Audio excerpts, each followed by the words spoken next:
আইন কথনের 24তম পর্বে আপনাদের সকলকে স্বাগতম জানাচ্ছি। আমি ব্যারিস্টার মোহাম্মদ মুনির হোসেন। আজ আমরা স্থাবর সম্পত্তি যেগুলি রয়েছে আমাদের বাংলাদেশে, স্থাবর সম্পত্তি রেজিস্ট্রেশন এবং প্রক্রিয়া এবং দলিল সমূহের যে মডেলগুলো রয়েছে সেই বিষয়ে আলোচনা করব। আমরা জানি যে বাংলাদেশ এক সময় ভারতবর্ষ যা ব্রিটিশ রাজের অন্তর্ভুক্ত ছিল।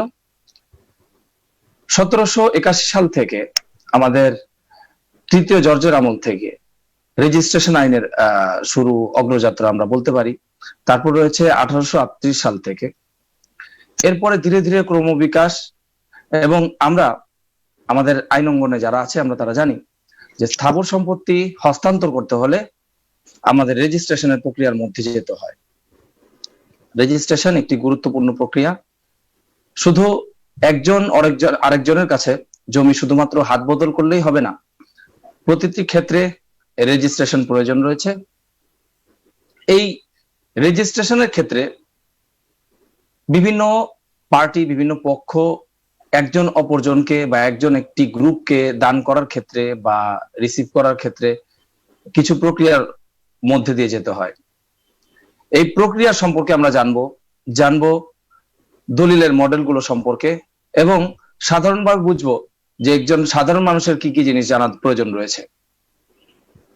এই সম্পত্তি হস্তান্তর প্রক্রিয়া আরো সহজভাবে বুঝিয়ে দেবার জন্য আমরা আইন কথনের সাথে যুক্ত হয়েছেন আমাদের সাথে সাবেক জেলা জজ তাজ মোহাম্মদ শেখ, আরো রয়েছেন Khan Ziaur Rahman, advocate, Bangladesh supreme court. আমরা আমাদের আলোচনার প্রথমেই চলে যাচ্ছি জনাব তাজ মোহাম্মদ শেখ স্যারের কাছে।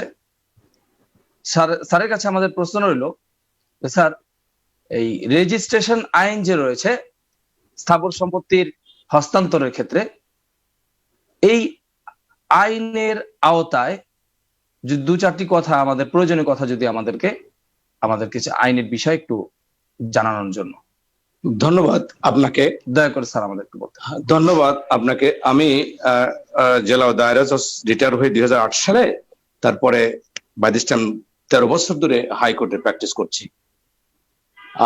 তার আগে রেজিস্ট্রেশন আইনের আগে একটু আমি বলবো যে transfer of property definition section 5-এ যে ট্রান্সফার অফ প্রপার্টি মানে সম্পত্তি হস্তান্তর আইন, আগে সম্পত্তি হস্তান্তরের প্রশ্ন দেখা দিলেই রেজিস্ট্রেশন প্রশ্ন। 1882 সালে আমরা জানি ট্রান্সফার অফ প্রপার্টি সম্পত্তি হস্তান্তর আইন, সেইটা registration. So transfer of property একটু যে লিভিং পার্সন, একজন লিভিং পার্সন, জীবন্ত ব্যক্তি conveys property in persons or in future, in present, future, or other living persons or to any other persons. অর্থাৎ একজন জীবন্ত ব্যক্তি, মানুষ কথা আছে এখানে। এই জীবন্ত ব্যক্তি বলতে কোম্পানিও হবে, অ্যাসোসিয়েশন হবে, বডি হবে, ইন্ডিভিজুয়ালস হবে, জুরিস্টিক পার্সন যারা হবে। এটা জুরিস্টিক পার্সন আপনারা সবাই জানেন, এবং আইন অঙ্গনে যারা আছেন তারা ভালো জানেন। তারা সম্পত্তি হস্তান্তর করতে পারবেন। হস্তান্তরের অনেকগুলো প্রক্রিয়া আছে। কি প্রক্রিয়া? যে ফার্স্ট হলো সেল ডিড। আমি রেজিস্ট্রেশন আসবো, I am coming. Sale deed, sale মানে কবলা দলিল বলে, যে কোনো ব্যক্তি যখন কোনো সম্পত্তি বিক্রয় করবে কারো বরাবরে, তখন সেইটা কবলার মাধ্যমে করা যাবে, সেল দানের মাধ্যমে করা যাবে। দান আবার অনেক রকমের। এটা সম্পত্তি হস্তান্তর আইনের দান হলো যেটা 122 ধারায় বলা আছে। আবার মহামডেল লতে দান আছে, হেবা আছে, হেবা বিল আওয়াজ আছে, এবং হিন্দু লতেও দান আছে। এবং ওসিয়ত দান নয়, কিন্তু দানের মতোই। এই লিজ আছে, এক্সচেঞ্জ আছে, এরকম গ্রান্ট আছে, সরকার গ্রান্টও দেয়, সেটাও রেজিস্ট্রেশন লাগে। জি, এখন প্রশ্ন হলো, এই যেভাবেই আপনি দেন না কেন, শুধু একটা যে 100 টাকার নিচে কোন সম্পত্তি কেনাবেচা হলে সেটা এখনো সম্পত্তি হস্তান্তর আইনে এই রেজিস্ট্রেশন ইজ নট নেসেসারি। আর সমস্ত বিষয়ে রেজিস্ট্রেশন ম্যান্ডেটরি, বাট উইল কিন্তু ট্রান্সফার অফ প্রপার্টি অ্যাক্টের উইলটা ট্রান্সফার অফ প্রপার্টির মধ্যে ফেলে নাই, বলছে এটা ট্রান্সফার না, এটা একটা উইল, ওসিয়ত। জি যেটা আমরা জি বলি কোনো ব্যক্তি কোনো ব্যক্তিকে ওসিয়ত করে যায় যে এই 1/3 করতে পারে। একজন মুসলমান তার সম্পত্তির 1/3 তার আগে শর্ত আছে অন্ত্যেষ্টিক্রিয়া এবং অন্যান্য ঋণ পরিশোধ করার পরে। তো সেটা উইলটা registration is not mandatory, but করলে হয়। বাট উইল করলে একটা আইন আছে, প্রবেট, রেটিফাইড। হ্যাঁ, প্রবেট মানে কিছুই না, প্রবেটের আয়ও দিছি সেটা জীবনে, তো জেলা জজে করতে হয়। জি, জেলা জজ করতে, বাট পাওয়ার ডেলিগেট করি সাবঅর্ডিনেট জজকে করি। আমি যখন সাবঅর্ডিনেট জজ ছিলাম, মানে জয়েন্ট ডিস্ট্রিক্ট জজ নাও, তখন আমাকে ডেলিগেট করেছে। আমি যখন জেলা ও দায়রা জজ তখন আমি ডেলিগেট করেছি। জি স্যার। যখন কন্টেস্টেড হয় তখন জেলা ও দায়রা জজকে করতে হবে, এই লাইন। যাই হোক, সবকিছু রেজিস্ট্রেশন করতে হবে। এখন যে সেলের আগে, বিক্রয়ের আগে যে বায়না হয়, সেটাও এখন আইন করেছে 2004 সালে। জি, 2004 সালে, থ্যাংক ইউ। এটা বায়না, এটা রেজিস্টার্ড করতেই হবে, মাস্ট বি রেজিস্টার্ড 54A। হ্যাঁ, এইটা না করলে হবে না। আর জি, সেলারের যদি বায়না রেজিস্ট্রেশন না করে, আগে ছিল না, 4 আগে, ইভেন এই বায়নাটা লিখিত হতে পারতো, ওরালও হতে পারতো। এখন আর চলছে না বায়নাটা। এখন রেজিস্টার করতে হবে, রেজিস্ট্রেশন ইজ ম্যান্ডেটরি। না করলে এটা কোনো কোর্টে বলবৎযোগ্য নয়। এই হলো আমার আপাতত কথা। এখন স্যার এই আইনে আরেকটি বিষয় স্যার আপনার কাছে প্রশ্ন করা হচ্ছে, সেটা হলো যে আপনি জানেন যে এই আইনে 2022 ক ধারায় একটি ধারা সংযুক্ত করা হয়েছে, যেখানে ছবি সংযুক্ত করার কথা বলা হয়েছিল যে সম্পত্তি হস্তান্তরের ক্ষেত্রে একটি নতুন বিষয়। এছাড়া কোন কোন বিষয় আমাদের দর্শকদের উদ্দেশ্যে বলুন স্যার, আমরা এখানে লয়ার নন লয়ার সবাই শুনছে, যে কোন কোন বিষয় এখানে আরো গুরুত্বপূর্ণ জিনিস জানা দরকার। এটা হলো, কোন দলিল রেজিস্ট্রেশন করতে গেলে দুজনেরই ছবি, ক্রেতা বিক্রেতার দুজনের ছবি দিতে হবে। জি, আইডি কার্ড দিতে হবে। যদি পৌরসভার মধ্যে হয়, শহরের মধ্যে হয়, 3 নাম্বার লাগবে, কন্ডিশন আর কি। আর পৌরসভা বহির্ভূত হলে লাগবে না। আর দলিলের ফর্ম করে দেওয়া হয়েছে। কেন ফর্ম করে দেওয়া হয়েছে জানেন? যে আমরা যখন বিচার করতাম, বা আপনারা যখন আইনজীবী কোর্টে কোনো মামলা উপস্থাপন করতেন, দলিলের কি লেখে, দলিল লেখকের লেখাগুলো ভালো না। তারপরে সার্টিফাইড কপি আসে, যে ডিজাইনের দলিল লেখকগুলো লেখেন, সে ডিজাইন গুলো ওইভাবে করে না, মানে এমন ভাবে লেখে পড়াই যায় না। এখনো কিন্তু লক্ষ্য করছি, এই যে মডেল যে করেছে, দাতা গ্রহীতা নাম ঠিকানা, কি সম্পত্তি বিক্রি হবে, শিডিউল এবং ম্যাপ দিতে হবে। ম্যাপ মানে কোন জমিটা বিক্রি হলো চিহ্নিত করে দিতে হবে। এগুলো এখনো দেখা যাচ্ছে, যখন সার্টিফাইড কপি আসতেছে আমাদের কাছে, ঠিক ওইভাবে যেভাবে দলিলটা লিখতে হবে সেভাবে লিখছে না। এই হলো মোটামুটি নতুন আইন করেছেন। আরেকটা যেটা বলছি, যে খতিয়ান না হলে, যিনি বিক্রি করবেন তার নামে খতিয়ান না হলে, এটাও একটা যুগান্তকারী আইন। এটা আগে হতো, যে কোনো ব্যক্তি, গল্প শুনেছি, বঙ্গভবনও বিক্রি করে দিয়েছে, সুপ্রিম কোর্টও বিক্রি করে দিয়েছে, যে কোনো দাতা হয়ে। জিয়া রহমান খান, তাজ মোহাম্মদ শেখ সুপ্রিম কোর্ট বিক্রি করে দিয়েছে। তখন সাব রেজিস্ট্রার ক্ষমতাটা ছিল না, যে কি বিক্রি হচ্ছে, কোনটা হচ্ছে, এটা দেখার ইখতিয়ার তার নাই। তার দেখার ইখতিয়ার ছিল যিনি দাতা, তিনি স্বাবলক কিনা, তিনি সুস্থ মস্তিষ্ক কিনা, তিনি টাকা পয়সা পাইছেন কিনা, তিনি কিনা, ফলস পার্সনিফিকেশন কিনা। এই জাস্ট কোন সম্পত্তি বিক্রি হচ্ছে এটা দেখার ইখতিয়ার ছিল না। এখন বলছে না, সম্পত্তির মালিকানা দেখবো একটু, যদিও জজরা যেভাবে দেখে ওইভাবে না, প্রাইমা ফেসি দেখার, এটা দেখতে হবে। সন্তুষ্ট হলে, অর্থাৎ খতিয়ানটা থাকা লাগবে। খতিয়ান ভুল হতে পারে, খতিয়ান না থাকলে হবেই না। বাট এখানে একটা কথা আছে, যে উত্তরাধিকার বাবার নামে রেকর্ড আছে, বাবা মারা গেছে, আমি বিক্রি করতে চাই, তাহলে আমার কিন্তু খতিয়ান আমার নামে লাগবে না, বাবার খতিয়ান দিয়ে হবে। এটুকুই এই নতুন আইনে হয়েছে আর কি। আরো প্রশ্ন থাকলে বলতে পারেন। জি স্যার, আমরা এই পর্যায়ে চলে যেতে চাচ্ছি যে অ্যাডভোকেট খান জিয়া রহমান স্যারের কাছে। জি, যে স্যার, আপনি আমাদের একটু বলেন যে এই ট্রান্সফার অফ প্রপার্টি অ্যাক্টস এর আওতায় আপনার কিছু বলার আছে কি এই বিষয়ে? স্যার যে প্রস্তাবগুলি নিয়ে আসলেন, যে কথাগুলি নিয়ে আসলেন, কিভাবে ট্রান্সফার করলে আমাদের মানে হস্তান্তর প্রক্রিয়া, রেজিস্ট্রেশনের একটি বিষয় রয়েছে, তারপর আমি এখানে আরো যুক্ত করলাম যে ছবি কিভাবে লাগবে। স্যার, আপনার কিছু বলা আছে কিনা এই আইন সম্পর্কে? তাজ মোহাম্মদ স্যার অত্যন্ত সুন্দর করে বলেছেন, তো তার সঙ্গে আমি একটু কিছু জিনিস যোগ করে দেই। তো হলো ট্রান্সফার অফ প্রপার্টি অ্যাক্ট এবং এই যে রেজিস্ট্রেশন অ্যাক্ট, বিশেষ করে ট্রান্সফার অফ প্রপার্টি অ্যাক্ট এর সঙ্গে রেজিস্ট্রেশন অ্যাক্টের যে সম্পর্ক, একটা ছাড়া আরেকটা কিন্তু এতটুকু চলে না। তো রেজিস্ট্রেশন অ্যাক্টেই ঝামেলা ছিল মূলত। রেজিস্ট্রেশন করতে গেলে স্যার যে সমস্যাগুলোর কথা বললেন, যে রেজিস্ট্রেশন কার জমিকে কাকে রেজিস্ট্রি করে দিচ্ছেন, সাব রেজিস্ট্রার এটা দেখার এখতিয়ার অতটুকু ওভাবে ছিল না। তো অ্যামেন্ডমেন্ট করে যেটা হয়েছে যে দলিল করতে গেলে দাতার ছবি লাগবে, গ্রহীতার ছবি লাগবে, অথবা গ্রহীতার পক্ষে কে গ্রহীতা হচ্ছেন, দাতার পক্ষে কোনো আমোক্তার আছেন কিনা, এভরিথিং কিন্তু কলাম ওয়াইজ এগুলো স্পেসিফাই করা আছে। সেখানে স্পেসিফিক কলাম ফুলফিল করতে হয়। কোনো একটি কলাম ফুলফিল না করে গ্যাপ রাখলে কিন্তু ওই দলিলটা রেজিস্ট্রেশন হবে না, যেটা আগে ছিল না। আগে কি লিখছে কি না লিখছে, ইন্টারমিডিয়েট পাস অথবা এসএসসি পাস করে একজন কি বলে যে দলিল লেখক হয়ে সে কি লিখতেছেন, কি হাতের লেখা লিখতেছেন, কেউ পড়তেও পারতো না।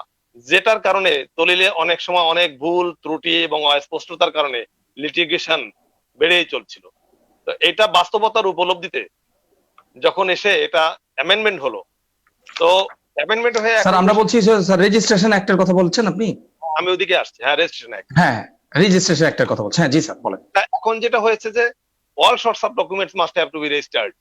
বায়নাপত্র বলেন আর আপনার দানপত্র বলেন, আগে মৌখিক দান হতো, দখল হস্তান্তর হলে সাক্ষী থাকলে হয়ে যেত, এখন কিন্তু হবে না। আর অ্যাকসেপ্টেন্স থাকলে হতো। অ্যামেন্ডমেন্ট করে 6 মাসের জন্য সময় দেওয়া হয়েছিল যে বিফোর দিস অ্যামেন্ডমেন্ট যদি কোনো আনরেজিস্টার্ড ডকুমেন্ট থেকে থাকে, ইনস্ট্রুমেন্ট থেকে থাকে, উইদিন 6 মান্থ এগুলোকে রেজিস্ট্রেশন করতে হবে। আফটার এক্সপায়ারি অফ 6 মান্থ যেগুলো রেজিস্ট্রেশন হবে না সেগুলো আইনের বৈধতা পাবে না। তো এখন যেটা হয়েছে যে রেজিস্ট্রেশন স্পেসিফিক্যালি যে আমাদের যারা আইনের সঙ্গে সংযুক্ত না, অনেক উচ্চশিক্ষিত মানুষও কিন্তু আসলে এই রেজিস্ট্রেশনের যে বিষয়গুলো তারা বুঝতে সক্ষম না। কারণ আমাদের দেশে আসলে শিক্ষা ব্যবস্থা এরকম যে সবাইকে এই আইন জানতে হবে, এটা একটা ইয়ে আছে, কিন্তু আসলে কিন্তু সবাইকে আইনে জানার যে সুযোগ এটা সবার নাই। তো এই জন্য হ্যাঁ করে দেওয়া হয় না। যাক, সেটা আর একটা, আমি এখন স্পেসিফিক এটার মধ্যে থাকি। তো দলিল রেজিস্ট্রেশনের ক্ষেত্রে যেটা এখনো কিন্তু কিছু করাপশন হচ্ছে। সেটা কিভাবে হচ্ছে, দলিলে যে লিটিগেশন গুলো তৈরি হচ্ছে এখন নতুন করে কিছু ঝামেলা হচ্ছে। নতুন ঝামেলাগুলো হচ্ছে, ধরেন আমার দাদার সম্পত্তি ছিল, পৈতৃক সূত্রে আমার বাবা পেয়েছেন, আমার বাবার থেকে আমি পেলাম, আমার হয়তো 10টা চাচা তো অথবা ফুফু মিলে 10 ভাই বোন ছিলেন। এখন সবাই তাদের মধ্যে অ্যামিকেবল সেটেলমেন্ট করে এক একজনে এক এক জায়গায় ভাগ ভাগ করে বসে থাকতে, কোন দাগে কি এভাবে কিন্তু কোনো স্পেসিফিকেশন করা নাই। হয়তো একজন আমার চাচা অনেক আগে বিক্রি করে গেছেন, যার কাছে বিক্রি করেছেন তিনি আরেকজনের কাছে বিক্রি করছেন, এভাবে হয়তো 3বার 4বার 5বার হাত বদল হয়ে সেখানে পাক্কা স্ট্রাকচার তুলে তৃতীয় কেউ এসে বসবাস করছে। এমন সময় এসে আমরা বললাম যে না, এই সম্পত্তি তো আপনি ওখানে, আমি সম্পত্তি পাবো কিভাবে? আমার দাদার সম্পত্তি দাগ নম্বর 4টি দাগে, প্রত্যেক দাগে আমি সম্পত্তি পাবো। কিন্তু দেখা গেছে না, এমিকেবল সেটেলমেন্ট করে একজনের কাছে 201 নম্বর দাগে, আরেকজনে ভোগ করছে 202 নম্বর দাগে, আরেক ভাই ভোগ করছে 203 নম্বর দাগে। কিন্তু স্যার এখানে একটু বলি যে মানে এই বিষয়টা হচ্ছে যে ওদের করা উচিত ছিল কি তখন, যে রেজিস্ট্রেশন মানে জমিটা ওইভাবে রেজিস্ট্রেশন করে। স্যার এটাই বলেন স্যার। জি ডিফিকাল্টিটা যদি আপনাকে এক্সপ্লেইন না করি তাহলে ওইটা জি জি জি সেখানে এখন দেখা যাচ্ছে যে এখন যে সমস্যাটা তৈরি হচ্ছে, যখনই কেউ মনে করছে যে ওই জমিটার সামনে দিয়ে রাস্তা গেছে, আমার ওই জমির দাম বেড়ে গেছে, ঠিক আছে আমি এখন একটা ইয়ে করলাম যে হ্যাঁ আমি তো ওইখানে জায়গা পাবো, এইটা নিয়ে যখন ইয়ে হচ্ছে তখন কিন্তু আলটিমেটলি মামলা পঞ্জীয়ন করাচ্ছে। তা উচিত হলো যখন এখন থেকে যখন কোনো সম্পত্তি পৈতৃক সম্পত্তি হোক, অ্যামিকেবল সেটেলমেন্ট হলে শুধু হবে না, বাটোয়ারা আপোষ হলে শুধু হবে না, এটা রেজিস্ট্রেশন করতে হবে এবং স্কেচ ম্যাপ করে কে কোথায় ভোগ দখল করবে, that must have to be specified. Registration অবশ্যই করতেই হবে এবং স্পেসিফিক্যালি করতে হবে। তারপরে রইল নামজারির বিষয়। জি, নামজারির বিষয়টা নামজারি তাজ মোহাম্মদ শাহ যেটা বললেন যে পৈতৃক সম্পত্তি হলে নামজারি লাগবে না। এক্সকিউজ মি, জিয়া স্যার, আপনার কাছে কি একটা মোবাইল আছে কি? যে সেই মোবাইলের নেটওয়ার্কে কিন্তু আমরা শুনতে পাচ্ছি না এখানে স্টুডিও থেকে। মোবাইল গুলো যদি একটু বন্ধ করে দেওয়া যেত আমার কাছে আশেপাশে।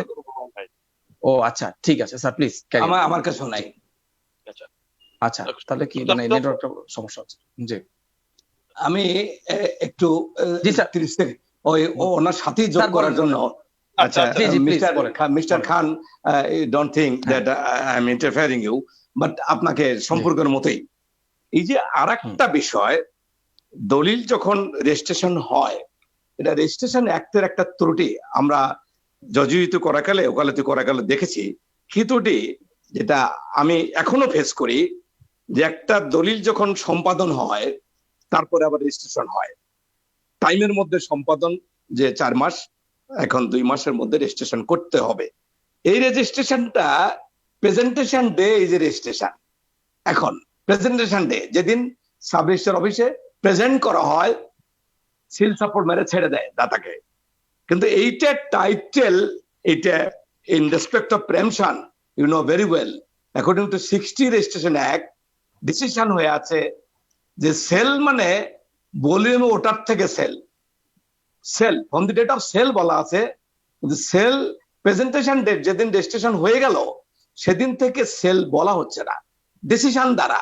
এতে হয় কি, একটা থানায় সাব রেজিস্ট্রার, সেখানে জমি দলিল কম হয় বলে 6 মাসের মধ্যে রেজিস্ট্রেশন ভলিউম উঠে গেল। আর একটা থানায়, ঢাকার তেজগাঁ থানায় সরি দলিল হয় বেশি, সেখানে 10 বছরও ভলিউম ওঠে না। তাহলে কি যিনি প্রেমটর, যিনি প্রেমশন করতে চান, যার অধিকার আছে প্রেমশন করার, কোশেয়ার বা ইনহেরিটেন্স, এখন তো আর কন্টিগুয়াস ল্যান্ড হোল্ডার নাই বা পার্সেজার, তারা সেইটা ওয়েট করতে হবে, মাস্ট ওয়েট, যে কখন ভলিউম উঠবে। এইটা একটু পরিবর্তন করা দরকার এই রেজিস্ট্রেশন একটা, যে যেদিন রেজিস্ট্রেশন প্রেজেন্টেশন হবে, যেদিন সিল সাপ্পর মারবে রেজিস্ট্রেশন অফিসার সাব রেজিস্ট্রার, ওদিন থেকেই কার্যকরী হবে। আর একটা হলো execution title will pass from the date of execution. আগে জাল হতো, অ্যান্টিডেটেড বলতো, ব্যাকডেটেড, অনেক লোক ব্যাকডেটেড করে।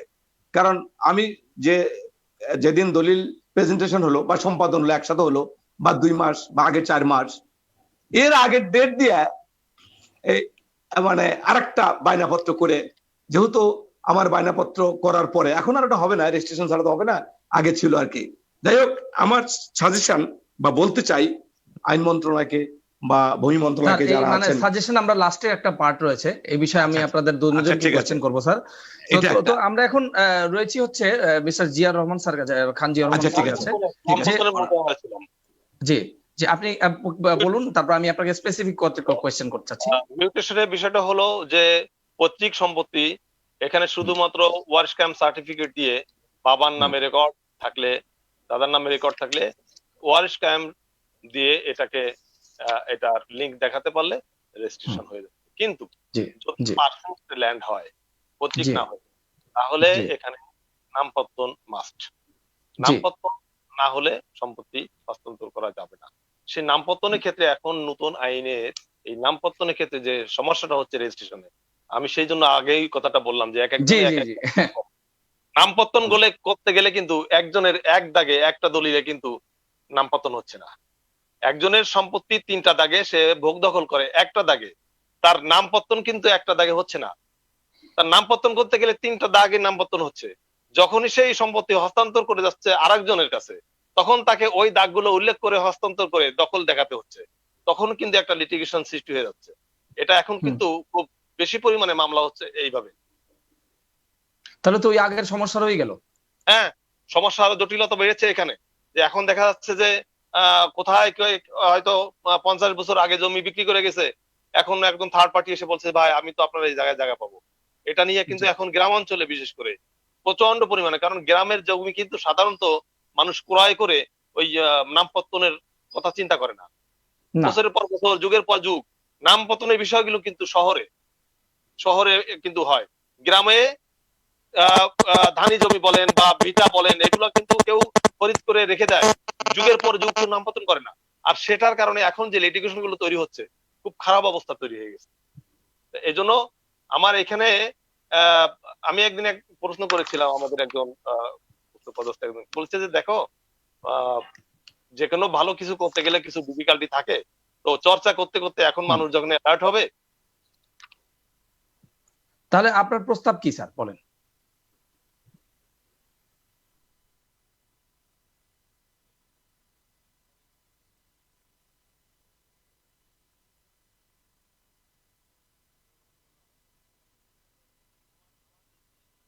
ওটাকে আমি আচ্ছা স্যার, আমাদের কাছে আমরা আলোচনা ফিরে যাচ্ছি যে এখানে বিষয়টা হচ্ছে যে আপনি বললেন যে এক দাগে মানে 3 দাগে ওই রেজিস্ট্রেশন করতে হলে 3 দাগই দেখাতে হচ্ছে। তো এখানে আমাদের 3 দাগে কাতে নেয়, 3 দাগে 390 কিনছে 10 শতক, 3টা দাগ তুলে কাতে, তো কোথায় দখল সেটা বলা হয় না, তাই বলছেন উনি। খুব কঠিন একটা সমস্যা। তাহলে এক্ষেত্রে উত্তরণের উপায় কি? এটা উত্তরণের উপায় হলো যে সম্পত্তি যখন বিক্রয় করবে তার পূর্বে একেবারেই এটাকে নির্মূল করা সম্ভব হচ্ছে প্রত্যেকটা সম্পত্তি বাটোয়ারাটা মাস্ট এবং রেজিস্টার্ড বাটোয়ারা।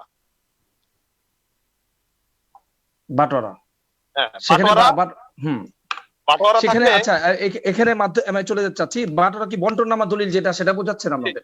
রাইট, বন্টননামা। জি স্যার, আমি এইখানেই চলে আসতে চাচ্ছিলাম যে দলিলগুলোর মডেল বিষয়, যে এইখানে মানুষের কিন্তু সাধারণ মানুষের অনেক কনফিউশন থেকে থাকে যে উইল কোনটা, হেবা কোনটা, হেবা উইল অ্যাওয়াজ কোনটা, বন্টননামা কোনটা, ওসিয়তনামা কোনটা। এই বিষয়ে যদি আমাদেরকে একটু বলতেন স্যার। আমি আপনার কাছ থেকে চলে আসছি, আপনি এই বিষয়ে আমাদেরকে বলবেন। তবে তাজ মোহাম্মদ শেখ স্যারের পরে যে আমি আপনাকে স্পেসিফিক কোশ্চেন করব হচ্ছে এই দলিলগুলোর মডেল বিষয় এবং কোন দলিল থেকে কোন বিষয়ে একটা দলিল আর একটা দলিল থেকে পৃথক করে। তবে এখন এই পর্যায়ে চলে আসতে চাচ্ছি জনাব তাজ মোহাম্মদ শেখ স্যার, আমাদের একটু বলেন যে এই দলিলগুলোর মডেলের ব্যাপারে স্যার আপনার কি বলা আছে। আমি যদি আরো স্পেসিফিক করে দেই, সেটা হচ্ছে যে আমাদের সাফ কবলা দলিল, তারপরে রইলো হচ্ছে এই বিষয়ে স্যার আপনার কি বলা আছে স্যার, আপনি বলতে পারেন। না, এইটার কোনো মডেল তো ওইভাবে প্রয়োজন আমি দেখছি না, কারণ দান হোক, হেবা হোক, হেবা বিল আওয়াজ হোক, বিনিময় হোক, লিজ হোক, গ্রান্ট হোক, যেভাবেই হোক না কেন, যদি তফসিলে তো আছেই, এবং যদি ম্যাপ করে দেওয়া হয়, চিহ্নিত করে দেওয়া হয়, তাহলে তো অসুবিধা নাই। এখন যে মডেল আছে সে মডেল থেকে। এক্সকিউজ মি, আমার কোশ্চেনটা হচ্ছে যে সাধারণ মানুষের, স্যার আমরা জানেন, আমরা সবাই আইন অঙ্গন প্র্যাকটিস করি, যে হেবার বিষয়ে সব মানুষের একটু ভুল ধারণা করে থাকে, হেবা এবং উইল, হেবা বিল আওয়াজ এবং উইল, এটা আমি বলছি না, হেবা বিল আওয়াজ একটা অন্য। আমি প্রথমত বলছি যে ইংরেজিতে গিফট, দান, গিফট, এটা ট্রান্সফার অফ প্রপার্টি 122 এ দান, সিম্পল দান, গিফট মানে দান, এই দান এটা রেজিস্ট্রেশন করতে হবে।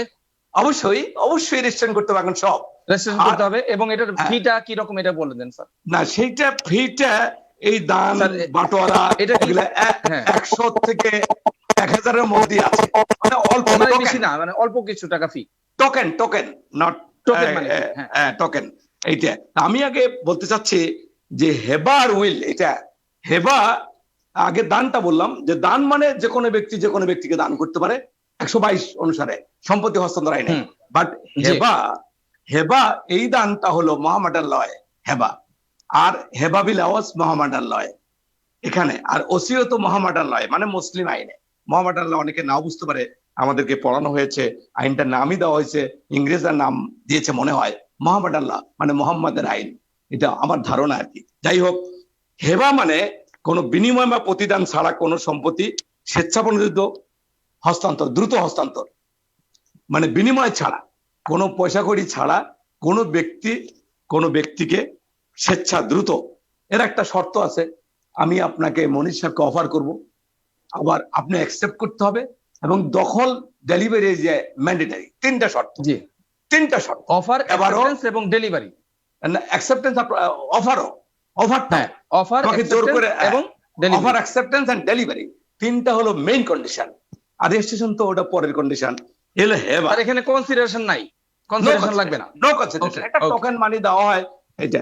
আরেকটা হলো টোকেন মানি দেওয়ার কারণ আছে, অনেকে চালাকি করে টু অ্যাভয়েড প্রেমশন ওই একটা হেবা করে কম একটা পয়সা ধরে দেয়, সেজন্য ওটাও কোর্ট দেখতে পারবে যে সাম ট্রানজাকশন কিনা, টু অ্যাভয়েড প্রেমশন কিনা, কালারবল কিনা, সেটা দেখতে পারে কোর্ট। বাট আমি স্যার, হেবার ক্ষেত্রে একটি কি মানে হেবার ক্ষেত্রে একটি বিষয় জানার প্রয়োজন রয়েছে দর্শকের উদ্দেশ্যে, সেটা হচ্ছে যে হেবা কি মানে পরিবারের বাইরে কাউকে এটা দান করা যায় কি হেবার ক্ষেত্রে? না, না, ওই ওই স্বামী স্ত্রী পুত্র কন্যা পিতা পুত্র এইটা। এবার আমি আসি, হ্যাঁ ভাই বোন, ভেরি গুড, পরিবারে। উইলটা কি? উইল মানে ওসিয়ত নামা, মানে আমি ওসিয়ত করে যাই। একটা প্রথম শর্ত, যিনি ওসিয়ত করবেন মৃত্যুর পরে তার ওসিয়তের যে প্রপার্টি বা যা দিয়ে গেল কাকো, সেটা তিনি পাবেন, এর আগে না, এর আগে না। নাম্বার 2 শর্ত, যে যিনি ওসিয়ত করবেন তিনি তার সম্পত্তির 1/3 বেশি দিতে পারবেন না। বাট পারবেন, পারবেন না একেবারেই তা না। যদি 1/3 বেশি সবই দিয়ে ফেলেন, তাহলে তার মৃত্যুর পরে অন্যান্য ওয়ারিশ যারা উত্তরাধিকারী হওয়ার সম্ভাবনা আছে বা ছিল, তারা যদি এগ্রি করে সম্মতি দেয় তাহলে হবে। তাহলে ওসিয়তনামার শর্তটা হলো। আবার ওসিয়তনামাটা কিন্তু ওই এই মোহামেডান লতে যেটা আছে, এটা রেজিস্ট্রেশনটা ম্যান্ডেটরি না। এটা ম্যান্ডেটরি না, কারণ মনে হয় যে প্রোবেট করতে হবে, রেটিফাই করতে হবে। যিনি করলেন, যিনি পেলেন, তিনি কোর্টে যায় বলবে হ্যাঁ ইট ইজ প্রোবেটেড, এটা জেনুইননেস প্রমাণ করার জন্য। এই হলো পার্থক্য। আর স্যার, হেবা এবং হেবাবিল আওয়াজের বিষয়ে আচ্ছা, এবার আমি আসছি হেবাবিল আওয়াজ। হেবাবিল আওয়াজ বিনিময়টা হেবাবিল আওয়াজ সাধারণভাবে আমাদের দেশে কোরআন শরীফ, তসবিহ আর জায়নামাজ, এই তিনটার বিনিময়ে এটাও হেবার মতোই, বাট টোকেন এর মূল্য নাই, এরও মূল্য নাই। কোরআন শরীফের তো মূল্য নাই, তসবির তো মূল্য নাই, জায়নামাজের মূল্য নাই। বাট এইটা দিয়ে আমি তোমাকে ভালোবাসি, তুমি আমাকে শ্রদ্ধা করেছো, তুমি আমাকে ভালো করে এই সেবা যত্ন করেছো, খুশি হয়ে আমি তোমাকে দিলাম, আমি তোমার এই যে জমিটা আমাকে দিলা হেবাবিল আওয়াজ করে, বিনিময়ে তোমাকে আমি কোরআন শরীফ দিলাম। এটি হলো হেবাবিল আওয়াজ। আর হেবা আর গিফট তিনটার পার্থক্যই, বাট তিনটারই শর্ত হলো ডেলিভারি পজিশন। বা ডেলিভারি পজিশন কথা আছে, স্বামী যদি স্ত্রীকে দেয়, ডেলিভারির পজিশন এটা কনস্ট্রাকটিভ পজিশন আছে, সিম্বলিক্যাল পজিশন আছে, মানে আনুষ্ঠানিক পজিশন। স্পেসিফিক আরেকটি কোশ্চেন করতে চাচ্ছি, সেটা হচ্ছে যে বাবা তার সম্পত্তি রয়েছে, এক্স তার একটি প্রপার্টি এবং এবিসিডি তার সন্তানাদি। সে যদি চায় তাহলে এবিসিডির মধ্যে এ কে কি পুরো সম্পত্তি তার জীবদ্দশায় দিয়ে যেতে পারে? হেবা দিতে পারে, এটা কি হেবাবিল আওয়াজ দিতে পারে, বাট ওসিয়তনামা উইল না। সমস্ত সম্পত্তি দিতে পারে একজনকে, আর অন্যান্য সন্তান পুত্র কন্যা মৃত্যুর পরে এবং মৃত্যুর আগে কেউ কোশ্চেন রেজ করতে পারবে না, এটা কারো ইখতিয়ার নাই, এরকম কি? প্রশ্নে আসে না। আর যদি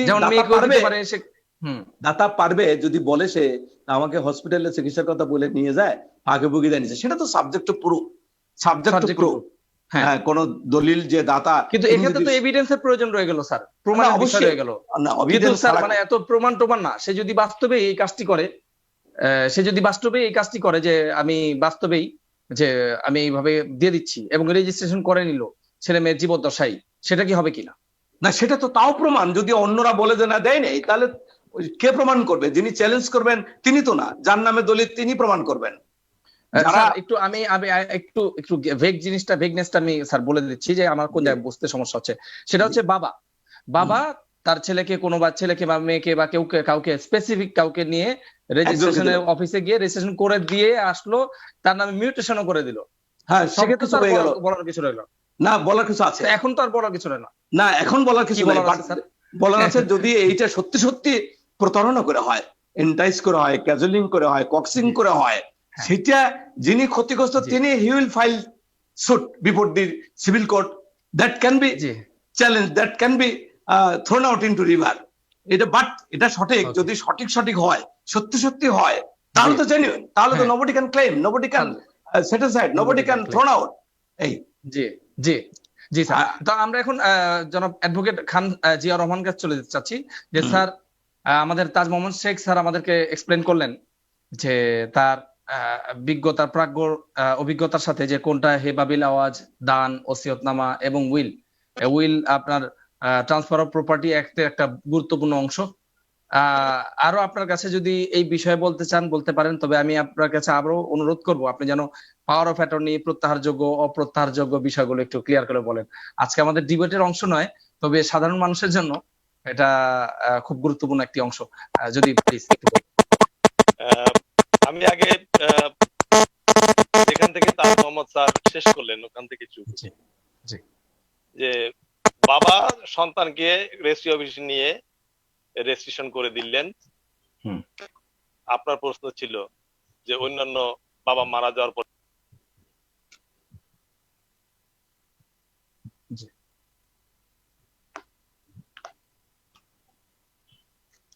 এখানে আরো কিছু অস্পষ্টতা, সেটা হচ্ছে যে বাবা সন্তানকে নিয়ে কোন ধরনের হস্তান্তর করলেন, কবলা দলিল দিলেন নাকি গিফট করলেন নাকি কোন ধরনের হস্তান্তর করলেন? যদি গিফট করে থাকেন, দানের শর্ত হচ্ছে delivery of position is a must.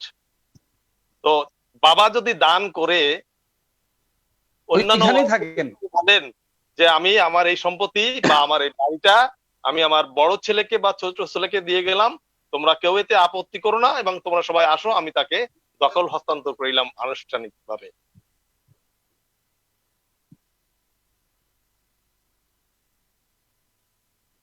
গেল এবং সবাই এটা মেনেও নিল, এবং দখল যখন ফিজিক্যালি হয়ে যাবে তার কিছু সিমটম সাইন কিন্তু ধীরে ধীরে তৈরি হয়। সে ঘর বাড়ি তৈরি করে, এলাকার লোকজনে দেখে, জানে 20 বছর পরে বাবা মারা গেলেন।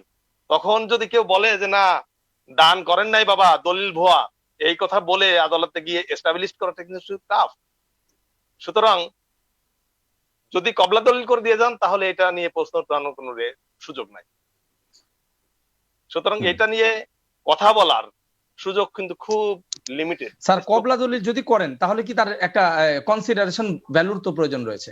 হ্যাঁ, অবশ্যই কনসিডারেশন ভ্যালু তো অবশ্যই বাবা বলবে, সে প্র্যাকটিক্যালি সে সন্তানের কাছ থেকে টাকা নিলেন কিনা, কনসিডারেশন মানে নিলেন কিনা, সে সেটা তো সাবজেক্ট। হ্যাঁ, বললেন যে হ্যাঁ আমি এই সম্পত্তির মূল্য 30 লক্ষ টাকা আমি রিসিভ করেছি।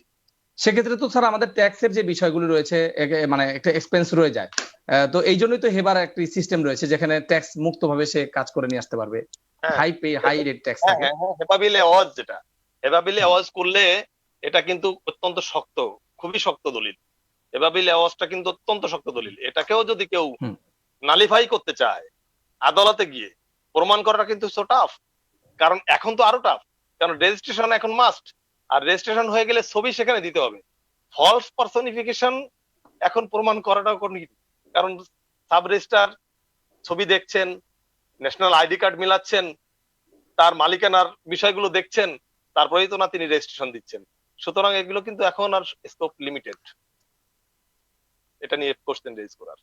জি। এরপরে আপনি জানতে চেয়েছেন যে জি, উইলের বিষয়টা হলো যে কেউ যদি সম্পত্তি উইল করেন, ওয়ারিশদের মধ্যে যদি করেন, তাহলে যার বরাবর উইল করবেন অন্যান্য ওয়ারিশদের যদি সম্মতি না থাকে তাহলে কেবলমাত্র 1/3 কার্যকরী হবে, আর যদি সম্মতি থাকে তাহলে হাফ, অন্য কোন অংশ কিন্তু কার্যকরী হবে না যদি সে 100% হেবা করে উইল করেও থাকে। জি, বুঝাতে পেরেছি মনি সাহেব? হ্যাঁ, কি ক্লিয়ার? আমার আপনার মিস্টার মনির, এখানে একটু প্রসঙ্গত আপনার প্রশ্ন ছিল যে তাহলে কি ট্যাক্স ফাঁকি দেওয়ার জন্য হেবা বিল আওয়াজ হেবা গিফট করে? না, ট্যাক্সটা ফাঁকি না, মানে একটা সুযোগ খোঁজা। না, সেটা দুষ্ট লোকরা সারা জীবনে করতে পারে, বাট লেজিসলেটরের ইন্টেনশন তো এটা না। একটু ইন্টারাপ্ট করি স্যার, আমি একটু ইন্টারাপ্ট করি। এটা দুষ্ট লোক বলা ঠিক এভাবে ঠিক হবে না। আমার বাবা যদি আমাকে একটা সম্পত্তি দিতে চান, তা সেক্ষেত্রে আমি যদি চাই যে না তাহলে তো রেজিস্ট্রেশন করতে গেলে এখানে 20 লক্ষ টাকা চলে যাবে, তো সেটা যদি বাবা সন্তানকে দিয়ে যাচ্ছেন, হয়তো সন্তানের ওই 20 লক্ষ টাকা কনসিডারেশন দেওয়া বা খরচ, রেজিস্ট্রেশন খরচ দেওয়ার ক্ষমতাও নাই। সেক্ষেত্রে যদি সে হেবাবিলে আওয়াজ করে তাহলে কিন্তু দুষ্ট বলা যাবে না, ফাঁকিও বলা যাবে না। এটা ঠিক আছে, আমি বলছি ঠিকই, বাট উনি যেটা বললেন যে সুযোগ খুঁজলে খুঁজতে পারে, বাট এটা প্রভিশন তো রয়ে গেছে। এটা একটা পদ্ধতি, মোড অফ ট্রান্সফার। কবলা, মোড অফ ট্রান্সফার, গিফট, হেবাবিল আওয়াজ, হেবা, ওসিয়ত, exchange, lease, grant, these are the mode of transfer. এখন কোনটাতে সুবিধা হয় এটা তো সবাই একটু চিন্তা করতেই পারে। এটা তো ইউ নো ইন বাংলাদেশ এই যত জমি কেনাবেচা হয় অ্যাকচুয়াল মূল্য দলিলে কেউ তোলে না। ইহা জানা সত্ত্বেও রেজিস্ট্রেশন অফিস থেকে কি করা হয়েছে জানেন, যে প্রতি মৌজায় এর নিচে তোলা যাবে না, মৌজা মানে রেট একটা রয়েছে, জি মৌজা একটা রেট মৌজা দিয়ে রেট দিছে, একটা রেট দিয়ে দিছে। ইভেন এই যে রাজুকের প্রপার্টি, আমি একটা প্লট পেয়েছি, প্রসঙ্গত বলছি, বলা ঠিক কিনা জানি না, সেখানে দাম হলো 8,25,000, তুলে দিয়েছে 2 লাখ, ওরাই তুলে দিয়েছে। 2 লাখের যেটা ট্যাক্স লাগে সেটাই। এবং এখানে মনে হয় যে যত জমি কেনা বেচা 100 ওই মূল্য কম ধরা হচ্ছে, যে খালি একটা এম্বার্গো মূল্য দিয়েছে, কম ধরা হয় স্যার, জি এক্স্যাক্টলি। এম্বার্গো দিয়েছে একটাই, এর নিচে নামতে পারবে না। তাহলে মানেটা কি? ওখানে আইনি একটা ব্যাকা দেয় যে এটা কিন্তু সবাই করতেছে, সে যত ফেরস্তাই হোক, মহা ব্যক্তি হোক, স্যার যে এক্ষেত্রে অনেকে মানে আইনের লেজিসলেচারের যে বিষয় রয়েছে সেটা আমি আপনাকে একটু বলতে চাই, যে দাম কিন্তু ভ্যারি করে স্যার, কালকে এই দামটা পড়ে যেতে পারে। তো রেজিস্ট্রেশন মানে লেজিসলেচারের উদ্দেশ্য হচ্ছে যে এই একটা মানে বেঞ্চমার্ক, দলিল মানে দামের বেঞ্চমার্ক, এর নিচে নামা যাবে না। দামটা কমই ধরেছে স্যার, সাধারণ মানুষের উপকারের জন্য স্যার। হ্যাঁ। তো এখন স্যার বলতে চাচ্ছিলাম যে আরেকটি মোড অফ ট্রান্সফার যেটা রয়েছে, পাওয়ার অফ অ্যাটর্নি।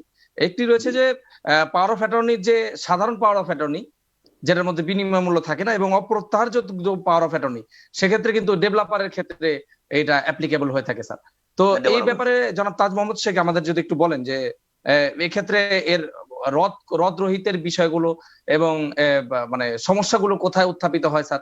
এইটা একটা বলি, এটা একটা দুর্ভাগ্য, এই পাওয়ার অফ অ্যাটর্নি এটা নিয়ে অনেক খেলা হচ্ছে। এটা দেখা যাচ্ছে যে আমি পাকিস্তানে আছি, আমি পাকিস্তান থেকে একটা পাওয়ার অফ অ্যাটর্নি দিচ্ছি একজনকে, সে ওই পাওয়ার অফ অ্যাটর্নি নিয়ে, পাওয়ার অফ অ্যাটর্নি মানে সবকিছু লেখা থাকে, বেচা কেনার, খাজনা খারিজ, দখল টগল সবকিছু, কোর্ট কাছারি, মামলা টামলা সহ।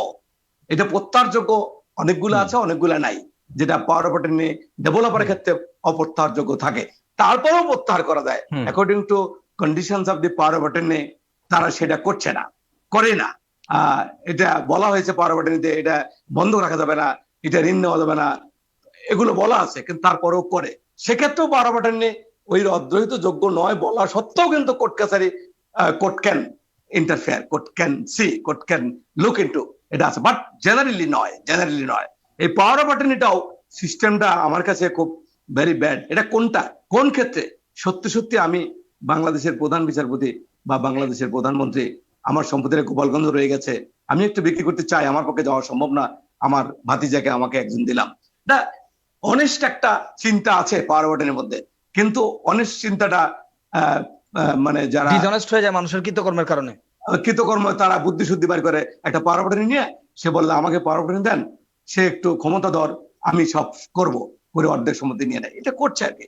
সব পাওয়ার অফ অ্যাটর্নি এটা স্যার অর্ধেক না পুরোই নিয়ে নেয় স্যার, পুরোই নিয়ে নেয়। এটা সেজন্য বলছিলাম পাওয়ার যে পাওয়ার অফ অ্যাটর্নিটা একটা আরেকটু স্যার আমি একটু বলি, পাওয়ার অফ অ্যাটর্নি আইন 2012 সালে যে বিধি রয়েছে, আপনার 2015 সালে যে বিধি রয়েছে, বিধির আওতায় কিন্তু মানে একতরফাও পাওয়ার ক্যান্সেল করা যায়, সেটাও আমি দেখেছি। না, যায় একতরফা, কিন্তু মানে আমাদের বাংলাদেশে যে সাব রেজিস্ট্রারদের মধ্যে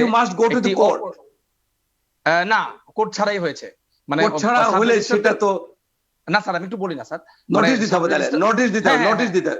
সাব রেজিস্ট্রারদের মধ্যে একটা ধারণা ছিল যে একতরফা ক্যান্সেল করা যায় না, কিন্তু এই আইনে 2015 সালের যে বিধিমালা রয়েছে, বিধিমালার মধ্যেই কিন্তু একটা ফরম্যাট দেওয়া রয়েছে, যে মানে ওইখানে যে শুধু লিগ্যাল নোটিশই না, ওই আইনের ফরম্যাটেই একটি নোটিশ দেওয়ার নোটিশ হচ্ছে যে অ্যাটর্নি যে এবং সাব রেজিস্ট্রারকে বোথ দেবার পরে 1 মাস পরেই কিন্তু সে মানে আইন অনুযায়ী এটা ক্যান্সেল করতে বাধ্য সাব রেজিস্ট্রার। তো সেটা কিন্তু জি আমি কিন্তু গত মাসে এটা করেছি, এই জন্য আমি ঠিক আছে, এটা করতে পারবে। তো এখন স্যার আমি যেটা বলতে চাচ্ছি যে মোটামুটি বিষয়গুলো কিন্তু এত জটিল না, বলার বিষয় যে ট্রান্সফার অফ প্রপার্টি, এটা ট্রান্সফার অফ প্রপার্টি হয়ে যায়। তারপর আবার রয়েছে যে রেজিস্ট্রেশন, এটা 1908 সালের রেজিস্ট্রেশন অ্যাক্টের মাধ্যমেও হয়ে যায়। তো আবার রয়েছে এরপরে মিউটেশন, সেটাও কিন্তু খুব বড় মানে জটিল কোনো বিষয় না, কিন্তু স্যার জটিল হয় হচ্ছে প্র্যাকটিসে কিভাবে জটিল হয় স্যার, যে ওই জিয়া রহমান স্যার যে বললেন যে আমাদের একই যখন একটা ট্রান্সফারের বিষয় থাকে, তখন রেজিস্ট্রেশন কিন্তু 3 দাগেই এটা উল্লেখ করতে হয়, ইহার কাতে এত, ইহার কাতে এত, এই দাগে ইহার কাতে এত শতাংশ। তো স্যার আমি এবার একটু রিফর্মের দিকে চলে আসতে চাচ্ছি, যেহেতু আপনি জানেন স্যার আমি বিদেশে পড়াশোনা করেছি। তো এটা কি এরকম হয় কিনা যে এই ট্রান্সফার অফ প্রপার্টি এবং রেজিস্ট্রেশন এই বিষয়টা একটি অনলাইনে ডাটাবেজ আকারে হলে কিরকম হয় স্যার? আপনাদের এই বিষয়ে মতামত কি স্যার? প্রথমে আমি চলে এটা তো যাচ্ছি আমি বলছি জনাব তাজ মোহাম্মদ এটা Sheikh. Very good proposal, online database. কিন্তু প্রশ্ন আমার আছে, এই অনলাইন ডাটাবেস এখনো বাংলাদেশের মানুষ প্রায়ই ইলিটারেট, তারা যে অনলাইন ডাটাবেস এটা কয়জন আমরা চালাতে পারি? স্যার আপনার এইটা সাথে একটু বলে নেই স্যার, এখন তো মানে আপনার কথাই একটু সূত্র ধরে বলছি যে স্যার আপনি যদি একটু মনে করে দিতেন স্যার এখানে, সেটা হচ্ছে যে স্যার আপনারা জানেন যে কেউ কিন্তু মোবাইল ব্যবহার করতে অভ্যস্ত ছিল না। না। তারপর স্যার মানে ওই সাধারণ পাবলিক তারা কিন্তু এই রেজিস্ট্রেশন বা অনলাইন রেজিস্ট্রেশন অনলাইনে তারপর জমির আপনার দাগ খতিয়ান এবং বিকাশ টিকাশ সব বিষয়ে পাচ্ছে তো। এগুলি কিন্তু স্যার দেখেন এদের কিন্তু তাদের দরকার নাই, কিন্তু লয়ার যারা আছে তারপর যারা আইটি এক্সপার্ট তারার মাধ্যমে কিন্তু রেজিস্ট্রেশন কিন্তু এই বিষয়ে নিয়ে আসা যায়। আমরা চলে যাচ্ছি জনাব খান জিয়া রহমান স্যারের কাছে, যে স্যার আপনি এই বিষয়ে একটু যদি আমাদের মতামত দিতেন যে আমার এই প্রস্তাবটা কি রকম। অনলাইন ডাটাবেজের বিষয়টা যদি সেভাবে করা যায় হুম। তাহলে অনেক সমস্যার সমাধান হবে। কিন্তু স্যার যেটা বললেন, তাজ মোহাম্মদ স্যার যেটা বললেন, আমাদের দেশের বাস্তবতায় কিন্তু অনলাইন ডাটাবেসটা চালু করাটা টাফ।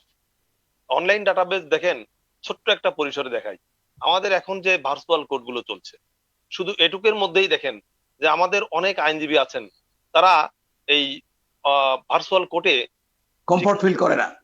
কমফোর্ট ফিল করে না, শুধুমাত্র ঠিক মতো মুভ করতে পারে না। আজকেই দেখলাম একজন জজ সাহেব বকা দিচ্ছেন একজন আইনজীবীকে, তিনি গাড়িতে বসে সম্ভবত কানেক্ট হয়েছেন, কিন্তু উনি হয়তোবা ফলো করছেন যে আইটেম কত চলে, উনি হয়তো ওনার আইটেম শুরু হওয়ার আগেই হয়তো ওনার জায়গায় পৌঁছে যাবেন, কিন্তু উনি তখন ওনার মিউট করতে ভুলে গেছেন অথবা বোঝেন না, বাইরের গাড়ির শব্দ কোর্টে খুব ডিস্টার্ব ফিল করছে, কোর্ট কিন্তু বকা দিচ্ছে যে আপনি মিউট করেন না কেন। এই যে দেখেন আমরা আইনজীবী, আমরা এক ভার্চুয়াল স্যার কোর্টে এই ক্ষেত্রে আপনার পক্ষে স্যার আমি একটু বলে নিচ্ছি স্যার, তো মানে আমাদের ভার্চুয়াল কোর্ট কিন্তু বন্ধ নাই স্যার, এইরকম ছোটখাটো কিছু ডিফিকাল্টিজ এর কারণে কিন্তু স্যার আমরা চলে যাচ্ছি, এগিয়ে নিয়ে যাচ্ছি আমাদের কাজগুলো। তো আমার প্রস্তাব হচ্ছে স্যার যে আমরা যদি স্যার আপনি জানেন যে প্রত্যেকটা মোবাইল কম আমাদের গ্রামীণের কিন্তু প্রায় 3-4 কোটি সাবস্ক্রাইবার এবং প্রত্যেকের কিন্তু আলাদা অ্যাকাউন্ট রয়েছে। সে কবে কত সালে কিভাবে কত মিনিটে কত সেকেন্ডে কার সাথে কথা বললো, কোথায় কথা বললো, সেগুলো যদি উঠতে পারে আমাদের সরকার, আমরা কেন পারবো না? Nothing is impossible. Nothing is impossible, but Nothing is very impossible, difficult. but difficult, sir. You need to মানে take the challenge, you know. No, yes, I agree. আমি মনে করি যে এটা স্বল্প পরিসরে শুরু করে ধীরে ধীরে এটাকে এক্সপ্যান্ড করে ঢাকায় শুরু করলো, সিটি কর্পোরেশন শুরু করলো, 2 সিটি কর্পোরেশন, তারপরে স্যার ছড়াই গেল। কারণ আপনি দেখেন স্যার ব্রিটিশরা যে কত সাল থেকে সার্ভে করেছে, আমরা কিন্তু এটা চিন্তাও করতে পারি, স্বপ্নেও চিন্তা করতে পারিনি। না, চিন্তাও করা যায় না যে সিএস রেকর্ডটা করেছে, চিন্তা করতে পারেন। এবং হোল ভারতবর্ষে পানির উপরে কিন্তু এই সিএস রেকর্ড তৈরি করা হয়েছে, এবং মোটামুটি কারেক্ট। হ্যাঁ কারেক্ট। আচ্ছা, প্রসঙ্গত মিস্টার মনির আমাকে একটু 30 সেকেন্ড দেওয়া যাবে? একটু বলি 2 মিনিট নেন, সমস্যা আচ্ছা বলেন, আপনি বলেন। না শেষ করবেন। দেখেন সেই সিভিল প্রসিজার কোড এখনো পর্যন্ত আমরা এটাকে হাত দিয়ে কিন্তু সাহস পাই না। আর দেখেন কত সুন্দর করে এখন থেকে 100, 200, 500 বছর পরে এসে কি হবে, বাঙালির চরিত্র কেমন হবে। আমার মনে হয় মাঝে মাঝে সিপিসি পড়তে গেলে যে মনে হয় ব্রিটিশরা জানতো যে 500 বছর পরে বাঙালির চরিত্র কেমন হবে, এটা জেনেই আইনটা করেছে। স্যার চিন্তার ব্যাপার আছে, ফোকাসের ব্যাপার আছে, আমরা চিন্তা করি না স্যার, আমরা চিন্তা করি না। জনাব তাজ মোহাম্মদ শেখ আপনি কি বলতে চাচ্ছিলেন? আমি একটু বলতে চাচ্ছিলাম প্রসঙ্গত যে আমরা প্রপার্টি তো এখানে immovable property, not the movable, এটা বলা হলো যে বিক্রি করা যায়, সেল করা যায়, এক্সচেঞ্জ করা যায়, লিজ করা যায়, গ্রান্ট করা যায়, হেবা করা যায়, হেভেল আওয়াজ করা যায়, ওসিয়ত করা যায়, কিন্তু কোন প্রপার্টি ট্রান্সফার করা যায় না, একটু নেগেটিভটাও বলা দরকার, অনেকের ধারণা থাকতে পারে। বলা দরকার কোন property nobody can transfer it, what may be transferred or what may not be transferred, property of any kind, except এই কয়টা প্রপার্টি ট্রান্সফার করা যাবে না। ইজমেন্ট, আপনার ইজমেন্ট রাইট যেটা, ওই যে রাস্তায় যে চলাফেরার অধিকার, সেইটা আপনি বিক্রি করে দিবেন না আরেকজনদের কাছে, চলবে না। না ওই ইজমেন্ট না, লিজ না, ইজমেন্ট রাইট যেটা চলাফেরার অধিকার, আলো বাতাসের অধিকার, হ্যাঁ সেটা আপনি বিক্রি করে দেবেন, আমি বিক্রি করে দেবো, এটা চলবে না। আর একটা রাইট টু ফিউচার মেনটেন্যান্স, যে ভবিষ্যতে আমি একটা মেনটেন্যান্স পাওয়ার সম্ভাবনা আছে, এটা আমি তো আগেই বিক্রি করতে চাই। যেমন যে পিতা মাতা ছেলে মেয়ের কাছ থেকে টাকা পয়সা পাবে, আমি তো পাবো, বিক্রি করে দেবো কারো কাছে, এটা হবে না। রাইট টু সু, হুম। আমি একটা মামলা করার অধিকার আমার, সেটা আমি বিক্রি করবো না, আপনার কাছে বিক্রি করা যাবে না। তারপরে স্যার, পাবলিক আরেকটা অফিস, জিনিস, sir sir public office, sir এগুলি স্যার টুকটাক মানুষের ধারণা রয়েছে, কিন্তু সাধারণ যে মানে মানে একটু মিসকনসেপশন থাকে, সেটার বিষয় হচ্ছে যে মামলা চলমান সেই প্রপার্টি রেজিস্ট্রেশন কিন্তু হয়ে যায়। এই না, বিষয়ে এটা- স্যার আপনি একটু বলেন। না এখানে একটা আমি একটু বলছি, মানে এটাকে এটাকে এইটা বলে, বলেন। এটাকে সম্পত্তি হস্তান্তর আইনে ডক্ট্রিন অফ হ্যাঁ। লিসপেন্ডেন্স, মানে 52 ধারায় Lispendence, বলা জি, আছে Lispendence। মামলা চলাকালে, জি ডক্ট্রিন মতবাদ, মামলা চলাকালে কোন জি, জি, জি। ব্যক্তি যদি কোনো সম্পত্তি বিক্রি জি। করে, এখানে আন্ডার পেন্ডিনেট লিটি বলে, পেন্ডিনেট লিটি, সেখানে এটা হলে বলা হয়েছে এটা বৈধ না, বাট এটা বলা হয়েছে subject to result of this suit. ধরেন বিবাদী, মামলা চলছে, বিবাদী পেরে উঠছে না, বিবাদীর কাছে আমি কিনে নিলাম, যদি বিবাদী ডিগ্রি পায়, মানে তার ফেভারে রায় আসে, তখন তার রেজাল্ট, ওই ফলাফল গ্রহণ করে রাজি থেকে কিনলে অবৈধ হবে না, বাট কেনা যায়।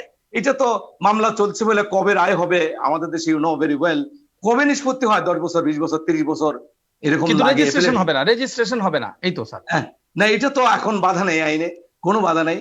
মামলা চলাকালে আমি দাতা, আমি আমার নামে খারিজ আছে, খারিজটা ভুল, খতিয়ানটা ভুল, একজন মামলা করছে, খতিয়ান তোমার নামে সঠিক না, আমার নাম তো খতিয়ান আমি বিক্রি করে দেবো, আমি তো পেরে উঠছি না বাদীর সাথে, ধনী লোক, তাহলে কোটিপতি এটা লোক। মানে সমস্যা নাই স্যার, কোনো সমস্যা নাই, না সমস্যা রেজিস্ট্রেশন আছে, করা তো যাবে। সমস্যা আছে, করা যাবে, আচ্ছা। কিন্তু এটা থাকা উচিত না মামলা চলাকালে বিক্রি করা যাবে না। তাহলে আরেকটা সমস্যা, যে ওনার তো আর চলছে না, 20 বছর 30 বছর কবে পাবে, এটা ঝামেলাও আছে, এটা বিতর্ক সাপেক্ষ। আরেকটা পাবলিক অফিস হলো যে ডিস্ট্রিক্ট জাজ অফিস, আমি বিক্রি করতে চাই, আমি চলে যাবো স্যার এটা কেউ বিক্রি করতে যায় না স্যার, আমরা স্যার একটু রিফর্মে চলে যাই। আইনের কথা বলা আছে তাই বলছি। স্টাইপেন্ড, আপনাকে স্টাইপেন্ড পাচ্ছেন, বৃত্তি পাচ্ছেন সরকার থেকে, মুক্তিযোদ্ধা ভাতা পান, এটা পান, ওটা পান, আমাকে না আরেকজনকে দিয়ে দেন, তারপরে আরো আছে আর কি। যাই হোক, কিছু জিনিস বিক্রয় করা যায় না, সেটা একটু জানালাম আর কি। জি স্যার, জি sir, thank you very much. Sir আমাদের একটু বলেন যে আমাদের যে প্রবলেম গুলি কোথায়, সে প্রবলেম গুলো হচ্ছে যে রেজিস্ট্রেশনের ক্ষেত্রে যে ওই মানে সম্পত্তি হস্তান্তর হয়ে গেল, এটা রেজিস্ট্রি হয়ে এলো, কাগজ পেতে অনেক সময় লাগে। তারপর আপনি কিছুদিন আগে একটু শুনছেন মন্ত্রী পরিষদের সচিব বলেছেন যে রেজিস্ট্রেশনের 8 দিনের মধ্যে নাম জারি। ইম্পসিবল, এই বিষয়গুলো ইম্পসিবল। ইম্পসিবল, তাই না স্যার? আচ্ছা, আমি আগে প্রথম বলি, লেখা লিখেছেন। হ্যাঁ, হ্যাঁ দেখলাম, মাজদার স্যার পড়েছি, কি লেখা লিখেছিলেন? হ্যাঁ। গান থ্রু দি আর্টিকেল, মাজদার হোসেন আমারই বেস্টমেন্ট, আমরা একসাথেই। জি। আমি এটা প্রথম বলছি যে প্রথম এটা সংশোধন করা দরকার, যে রেজিস্ট্রেশন অ্যাক্টে, যে title will pass from the date of sale, not from the date of execution. এটা নিয়ে গোলমাল হচ্ছে। আমার কথা হলো যে এক্সিকিউশন 100 বছর করে আগেই করুক বা যখনই করুক, ওইটা না, যেদিন রেজিস্ট্রেশন হবে, মানে presentation, not the 60 according to registration act, সেদিন থেকে টাইটেল উইল পাস। তাহলে অ্যান্টিডেটেড হবে না, ওই আগের এক্সিকিউশন ব্যাকে যাবে না, কেউ যাবে না। এইটা একটা, প্লিজ নোট ইট ডাউন, এটা আর্টিকেল যদি লেখেন যে এইটা করা উচিত আর কি, যে এটা রেজিস্ট্রেশন যেদিন হবে, মানে ভলিউম ওটা রেজিস্ট্রেশন না, এই যে 60 ভলিউম ওটা, এটা তো আইনের মধ্যে নাই। রেজিস্ট্রেশন একটা দেখি 60 মানে সেল বলা আছে, from the date of sale. ওনারা বলে দিল, হাইকোর্ট ডিভিশন, অ্যাপিলেট ডিভিশন বলে দিল যে না, sale means from the date of rise in the volume, রেজিস্ট্রেশনের ভলিউম ওটার দিন থেকে। এইটা আমার মতে ভলিউম ওটার দিন থেকে না, সেল মানে প্রেমশনে কি সমস্যা হচ্ছে দেখেন, দারুণ সমস্যা হচ্ছে, প্রিম্যাচিওর হচ্ছে। প্রিম্যাচিওর হলে যদিও ডিসিশন হয়েছে, প্রিম্যাচিওর হলে ভলিউম ওটার আগে কেউ যদি করে থাকে, এটা অবৈধ হবে না। বাট আমি জানবো কি করে কখন ভলিউম উঠতেছে, কখন উঠতেছে না?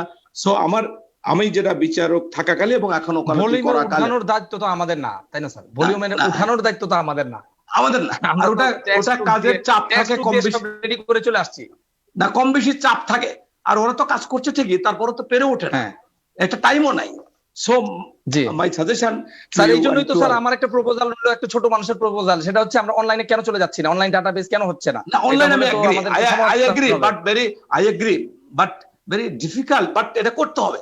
এই যে I feel very comfort to move in the court through video conference, very comfort. আমি অন্তত, আমি তো ওল্ডার এজ 70 ইয়ার্স অ্যাবাউট, তবু আমি তো প্রথম পারিনি, এখন তো পারছি, এবং ভালোই লাগে। এবং বসে থেকে চেম্বারে বসে আপনি দেখেন যে আজ থেকে 20 বছর আগে যখন মোবাইল আসলো, মোবাইল আসার সময় কিন্তু মানুষ যখন একজন কথা বলতো, এত চিৎকার করে কথা বলতো যে পুরো গ্রাম জানতো যে আমি মোবাইলে কথা বলতেছি, এত জোরে, এত স্পিডে, এত লাউড।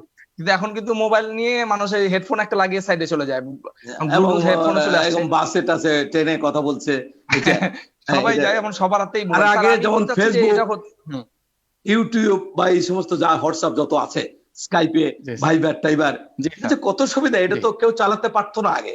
আমি তো ফেসবুক যখন জি আমার মেয়েকে বললাম যে বাবা ফেসবুক দাও, তুমি কেন ফেসবুক দেবা, তোমার বয়স হয়ে গেছে, তোমার কেন ফেসবুক, বলে না আমার একটু ইচ্ছা হচ্ছে, দেখা দরকার, তুমি ইউটিউব কেন চালাবা। কিন্তু বাস্তবে এখন ইউটিউব ফেসবুক সবাই চালাচ্ছে, যদিও মিসইউজ আছে এর, যদিও এর ক্ষতিকর অনেক স্যার, কিছু আমি আছে। আমি আপনার সাথে একটু মানে এগ্রি করে একটা মতামত দিচ্ছি স্যার। আমি ওই কিছুদিন জি, আগে আমেরিকার এক অধ্যাপকের একটা বক্তব্য শুনছিলাম, যে সে বলছে যে এখন কিন্তু স্টাডিটা ভিজুয়াল হয়ে গেছে। সেটা হচ্ছে সে কোনো কিছু প্রয়োজন পড়লেই সে কিন্তু এই ইউটিউবে দেখে নেয়। আমি আমার টাই বাঁধতে পারি না স্যার, আমি ইউটিউবে টাই কিন্তু দেখা শিখে ফেলেছি জাস্ট 20 সেকেন্ডে। বিশ এভরিথিং। সেকেন্ডে 20 সেকেন্ডে আমি কিন্তু টাই বেঁধে আপনার সামনে মানে আসলাম। কি যাই নাই হোক স্যার, ইউটিউবে, কি নাই, গুগল জি বাবা আছে, স্যার, জি সেখানে স্যার, সব সার্চ বাবাই দিলে রয়েছে। তাও আমরা স্যার এই মানে এই রিফর্ম প্রপোজালের ব্যাপারে জনাব খান জিয়াউর রহমানের কাছে তার আচ্ছা উনি এক্সপিরিয়েন্স বলবেন। শেয়ার করতে চাচ্ছি, যে আমি আপনি যদি একটাই একটু বললাম, আমাদের বলেন যে কি কোন কোন বিষয়ে মনোযোগ দেওয়া যেতে পারে, যে প্রথমে আধুনিকায়নের বিষয়ে। হুম, আধুনিকায়নের জন্য যে অনলাইন ডাটাবেজ, দলিল সংক্রান্ত যে বিষয়টা, এটা কিন্তু যে প্রত্যেকটা দলিল এখন হুম, কিন্তু অধিকাংশ দলিলই কম্পিউটারে কম্পোজ করে কিন্তু এক্স্যাক্টলি, এটাকে করা হচ্ছে। আলটিমেটলি এটাকে প্রিজার্ভ করা, এটাকে সংরক্ষণ করা কিন্তু কঠিন কিছু নয়। এটাকে যদি এখান থেকেও শুরু করা হয় যে প্রত্যেকটা দলিল তার সফট কপি সংশ্লিষ্ট সাব রেজিস্ট্রার্ড অফিসে সংরক্ষণ করা হবে, এখান থেকে আমরা শুরু করি। আমি মনে করি এখান থেকে শুরু করে আমরা ধীরে ধীরে অগ্রযাত্রা করতে ধীরে ধীরে গ্রাজুয়ালি আমরা চলে আসবো।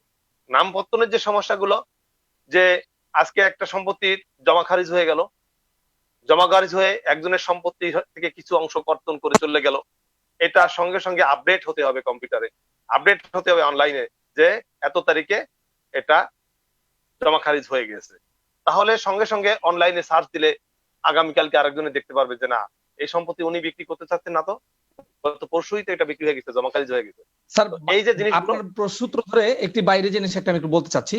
যেমন আপনি যে বললেন যে কোন একটা দাগের সম্পত্তি আমরা ধরি, যেমন আমার ফেসবুক অ্যাকাউন্ট, আপনার নামে ফেসবুক অ্যাকাউন্ট রয়েছে, আপনার ছবি সহ রয়েছে, কিন্তু দাগের একটা সম্পত্তি, যে অমুক দাগে অমুক অমুক খতিয়ানে অমুক দাগে এত নাম্বার জমি, এই জমিটা বা ফ্ল্যাট হোক যাই হোক, এইটার লিস্ট চলে আসবে, এটা মালিক অমুক তমুক তমুক, এই অবস্থা। বিদেশের অবস্থা কি স্যার, যে এই জমিটার মানে বিরুদ্ধে কোন সংস্থার যদি দায় দেনা থেকে থাকে, ফর এক্সাম্পল কোন ব্যাংক যদি এটার মর্টগেজ করা থাকে, সেটাও কিন্তু উল্লেখ থাকে। তারপরে যদি এটা ক তফসিলে চলে আসে, খ তফসিলে চলে আসে আমাদের ওই যে ইসে কোন সরকারি সংস্থা বা কোন আপডেট হবে। এনিমি বেসড যদি চলে আসে, সেটাও কিন্তু আপডেট থাকে। তাহলে আমি যদি কিনতে যাই, আমাকে ওই যে ওই সময় নিয়ে টাকা খরচ করে ওই অমুক জায়গা থেকে ওই মানে ওই ভলিউম খুঁজে বের করতে 12 হবে না, যে বছরের জমির ইনকাম আসলে সত্যতা, ব্রাঞ্চেস। ইনকাম রেস বা 25 বছরের ইনকাম রেস আছে কিনা, এটা কিন্তু এটাও সুবিধা হতে পারে। বিদেশে কিন্তু হয়, তা ওয়াই নট বাংলাদেশ? এখন তো সেই ওই জায়গায় ফিরে যেতে হয়। আমাদের যারা সংশ্লিষ্ট সরকারি কর্মকর্তা কর্মচারী যারা আছেন, তাদেরকে তাদের দায়িত্বশীল হতে হবে, অনেক দায়িত্বশীল হতে হবে। টেবিলে কাজ পড়ে জি, থাকলো, আমি কাজটা কমপ্লিট করা আমার দায়িত্ববোধ যদি আমি মনে না করি, আমি মনে করি যে আজকে 10টি দলিলে ট্রান্সফার হয়েছে, 10টি দলিলের যাবতীয় ডাটাবেস আমার কম্পিউটারে আজকেই আমি তুলবো, আজকেই অনলাইনে তুলবো, পরে আমি অফিস থেকে যাব, হুম, বা এটা আজকেই তোলার জন্য যে জনবল, সেটা সরকারকে নিয়োগ দিতে হবে, আধুনিকায়ন করতে হবে। আমরা তো কেউ দায়িত্বশীল ভূমিকা পালন করি না, এটা হচ্ছে আমাদের সবচেয়ে বড় সমস্যা।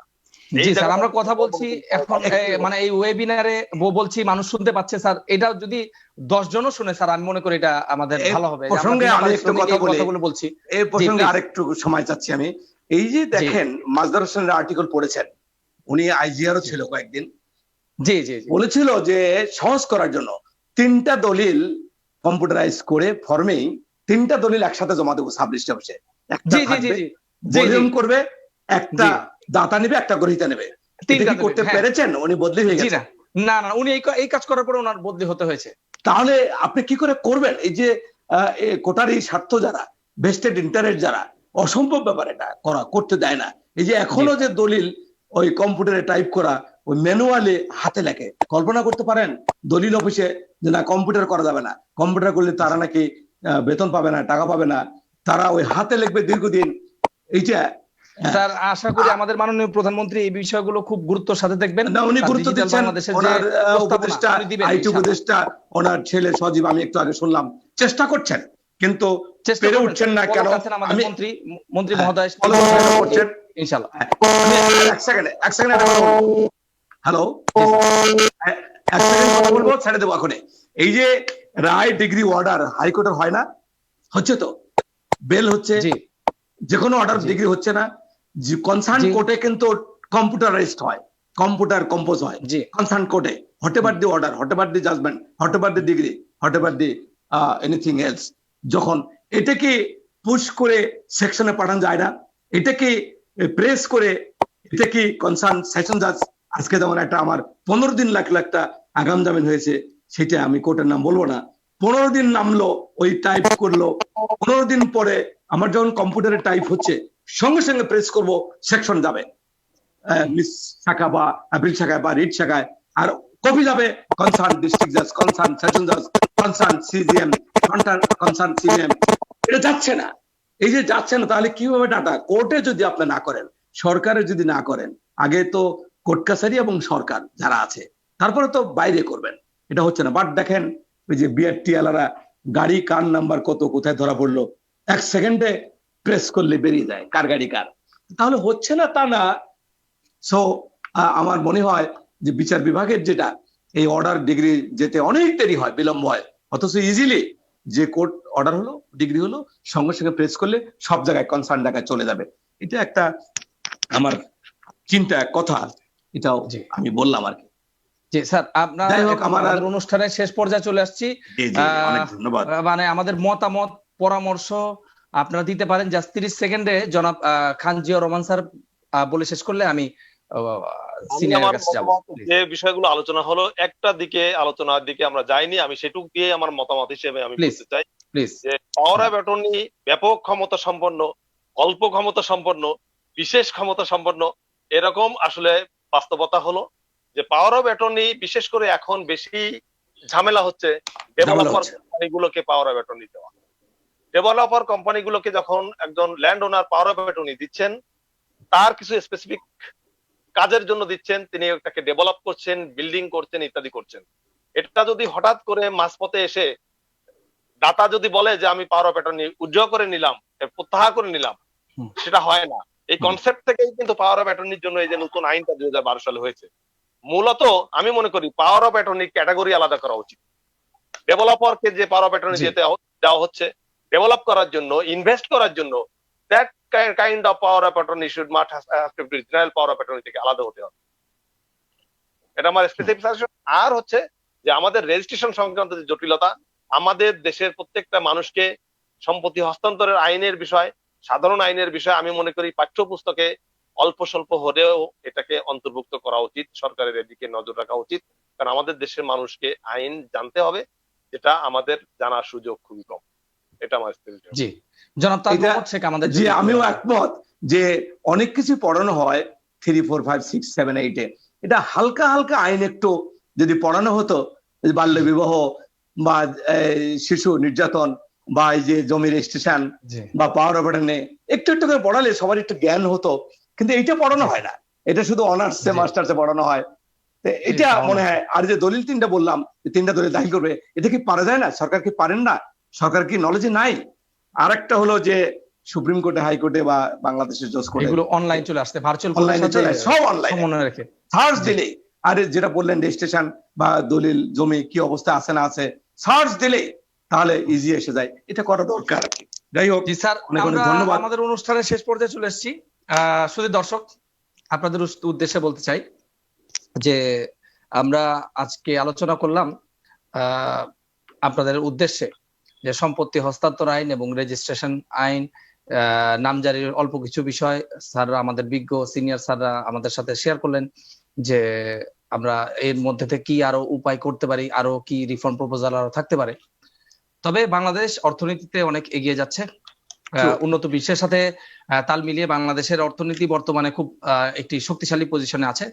তবে অর্থনীতির সাথে সাথে প্রোপ্রাইটারি রাইটস যেটা আছে, সম্পত্তির অধিকার এবং এটার যে সত্য অধিকার, যে অন্য কেউ এটার মধ্যে ঝামেলা করতে পারবে না, আর আমিও কারোটা ঝামেলা করতে পারবো না। তো এই বিষয়টা একটু শক্ত হলে আমাদের অর্থনীতির চাকা আরো বেগবান হবে।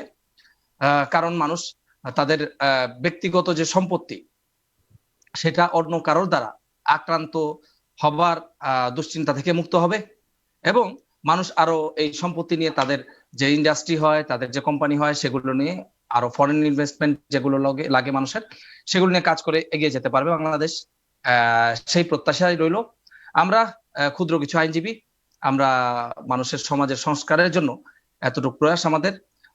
তো বিদায় নিচ্ছি দর্শক। আপনাদের এই যে আমাদের আইন কথন রয়েছে, এটা আপাতত ফেসবুকে আমাদের একটি পেজের মাধ্যমে চলে যাবে আপনাদের কাছে।